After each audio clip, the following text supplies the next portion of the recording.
Gusto mo magnegosyo? Tanungin mo kaya muna yung sarili mo.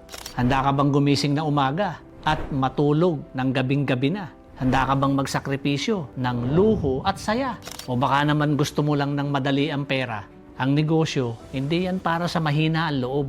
Hindi yan para sa madaling sumuko at puro reklamo. Kasi kung gusto mong magtagumpay, dapat matibay ka. Dahil walang negosyo na hindi dumaan sa hirap. Sa una, lugi. Sa una, kulang. Minsan nga, ikaw pang naglalabas ng pera. Pero kung tatagal ka, tinitiyak ko sa'yo, may patutunguhan.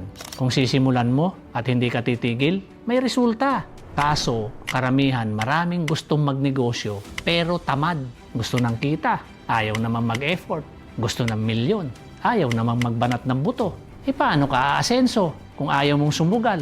Ang negosyo, walang kasiguraduhan yan. Pero ang sigurado, walang nagtagumpay na hindi nagsimula.